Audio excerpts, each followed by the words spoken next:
भारत की हर चाल होती है कमाल, मान गई दुनिया। भारत ने चली चाणक्य नीति, अफ्रीकी देशों को कर रहा है मदद। इमरान खान ने पाकिस्तान की नाक में किया दम।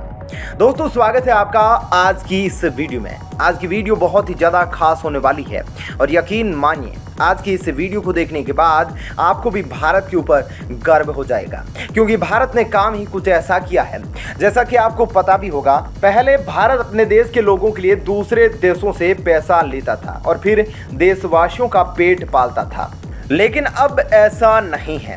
यहाँ पर भारत बदल गया है और देखने को मिल रहा है कि यहाँ पर भारत अपने पैरों पर खड़ा हो गया है।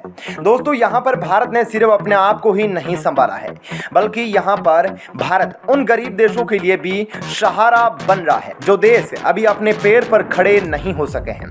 दुनिया के अंदर सभी देशों को दो भागों में बांटा गया है। एक तो है डेवलप्ड कंट्री और एक ऐसी कंट्री है जो इतनी अच्छे से भी अभी डेवलप नहीं है और डेवलप होने की तरफ अपना कदम बढ़ा रही है। और अगर हम डेवलप कंट्री की तरफ नज़र डालेंगे तो इसमें 40 कंट्री आती है और इसके अंदर 28 देश यूरोप में शामिल हैं और 7 देश एशिया के शामिल हैं। इसके अलावा 3 देश अमेरिका के हैं और 2 देश ओशिनिया के हैं। ये 40 ऐसे देश हैं जो विकसित देश हैं। इसके अलावा 152 ऐसे देश हैं जो कि अभी विकास की तरफ तेजी से बढ़ रहे हैं। इसके अलावा 46 देश ऐसे हैं जो कि बिल्कुल ज़्यादा गरीब देश हैं, जिनके अंदर इतना पैसा भी नहीं कि वह विकास की तरफ अपने कदम बढ़ा सकें, और 46 देश ज़्यादातर अफ्रीकी कॉन्टिनेंट के हैं। इसके अलावा भारत अफ्रीका में बिलियन डॉलर निवेश कर रहा है। निवेश कर रहा है। इसको और आसान भाषा में समझने के लिए हम ऐसा भी कह सकते हैं जैसे एक स्कूल का बच्चा है और वह क्लास 12th में पढ़ रहा है और उसकी समझदारी का अंदाज़ा यहीं से लगाया जा सकता है कि वह क्लास 12th में पढ़ रहा है, लेकिन 7th, 8th और 9th क्लास वालों को ट्यूशन पढ़ा रहा है, जिससे कि उसके घर का खर्चा भी निकल रहा है। और अब वही काम भारत करता हुआ दिखाई दे रहा है। आज तो भारत विकास होने वाली कंट्री की लिस्ट में आता है, लेकिन जो अभी विकास की तरफ अपना कदम नहीं बढ़ा पाए हैं उनके अंदर भारत बिलियन डॉलर निवेश कर रहा है ताकि वह भी विकास की तरफ अपना कदम बढ़ा सके। दोस्तों, अगर हम आंकड़ों की तरफ नजर डालेंगे तो हमें पता चलेगा कि यहाँ पर भारत ने अफ्रीकी देशों के अंदर 70 बिलियन डॉलर का निवेश अब तक कर रखा है। यह रकम अपने आप में बहुत बड़ी रकम है। इसके अलावा भारत ने 12.26 बिलियन डॉलर के लाइन ऑफ एक्चुअल कंट्रोल दे रखे हैं और इसके तहत भारत ने 193 प्रोजेक्ट को कंप्लीट भी कर लिया है और 66 प्रोजेक्ट अभी अंदर एक्सक्यू टेस्ट में है और 88 प्रोजेक्ट अभी भी प्री एक्सक्यू टेस्ट स्टेज में है। दोस्तों, यहाँ पर भारत ने जो 70 बिलियन डॉलर अफ्रीका के अंदर निवेश किया है वह पैसा गैस की रिफाइनरी, माइनिंग के अंदर, बैंकिंग के अंदर, फार्मा सेक्टर के अंदर, टेक्सटाइल सेक्टर के अंदर और एग्रीकल्चर सेक्टर के अंदर भारत ने पैसा इन्वेस्ट किया है। रिपोर्ट में यह भी पता चलता है कि यहाँ पर अफ्रीका के अंदर 5वां सबसे बड़ा निवेश करने वाला देश भारत ही है। दोस्तों, भारत की सोच कितनी अच्छी है इसका अंदाज़ा यहीं से लगा सकते हैं। अभी भारत खुद डेवलप होने की स्टेज में चल रहा है, लेकिन यहाँ पर भारत ने फिर भी 70 बिलियन डॉलर उन गरीब देशों में लगा रखे हैं जिससे कि उनको भी थोड़ा सपोर्ट मिल सके। इसके अलावा भारत सरकार ने 2008 में अफ्रीका के देशों को मजबूत बनाने के लिए ड्यूटी फ्री टैरिफ प्रेफरेंस देना शुरू कर दिया था, क्योंकि यहाँ पर भारत ये बात अच्छे से समझ गया था कि अगर भारत इन देशों को टैरिफ ड्यूटी लगाकर अपने देश का सामान बेचेगा तो ये गरीब देश भारत के सामान को खरीद नहीं पाएंगे। दोस्तों, यहाँ पर भारत अभी खुद विकसित हो रहा है, लेकिन भारत उन गरीब देशों की मदद कर रहा है जो अभी विकसित होने की कगार पर चले ही नहीं हैं। इस समय बहुत लोगों के मन में यह सवाल उठ रहा होगा कि भारत को गरीब देशों की मदद क्यों करनी है, क्योंकि अभी भारत खुद भी डेवलप नहीं हुआ है। ऐसे में आपके मन में सवाल आ रहा होगा कि अगर भारत यहाँ पर अफ्रीका देशों के अंदर 70 बिलियन डॉलर पैसा इन्वेस्ट किया है तो यहाँ पर इससे भारत को क्या फायदा होगा, या फिर भारत ने फ्री टैरिफ अफ्रीका के देशों को दे रखा है तो इससे भारत को क्या फायदा होने वाला है। अगर भारत यहाँ पर टैरिफ फ्री नहीं देता तो इससे कुछ ना कुछ भारत को फायदा होता ही। अगर ऐसा सवाल आपके मन में भी है तो चलिए इसको समझने की कोशिश करते हैं। दोस्तों, इससे जो हमको सबसे बड़ा फायदा है वह यह है कि अफ्रीका के देशों के अंदर भारत का नाम बोलता है।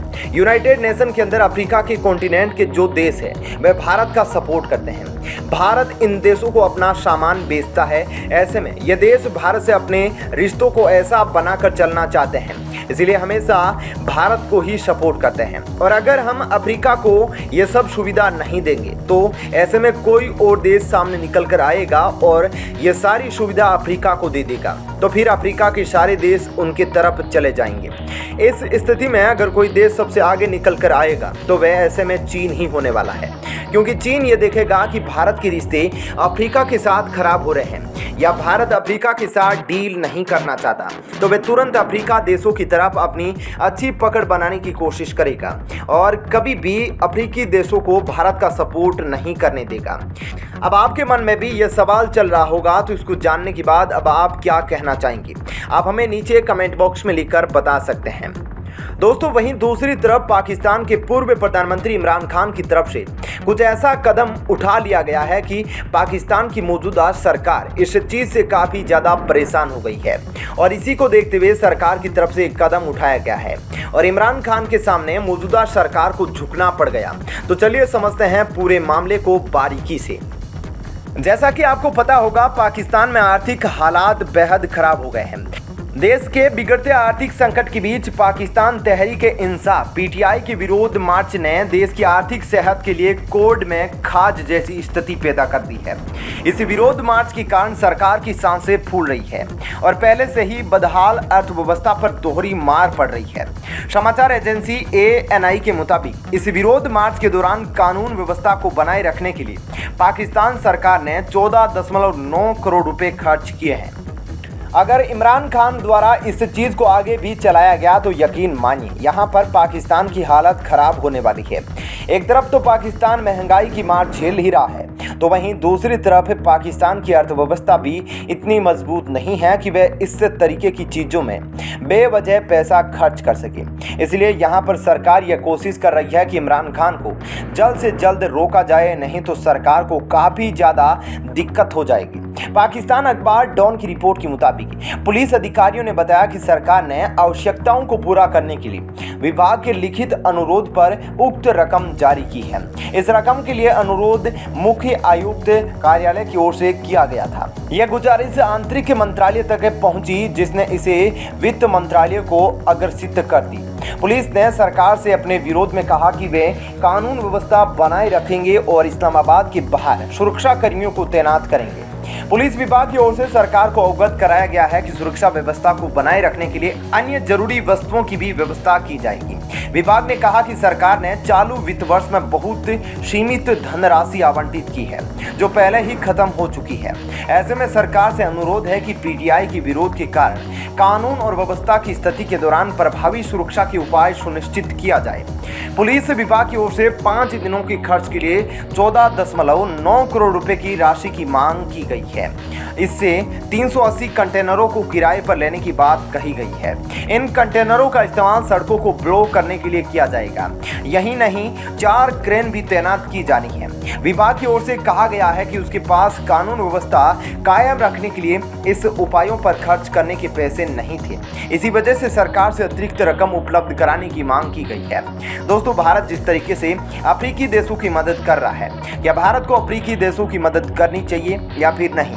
आप अपनी राय हमें नीचे कमेंट बॉक्स में लिखकर बता सकते हैं।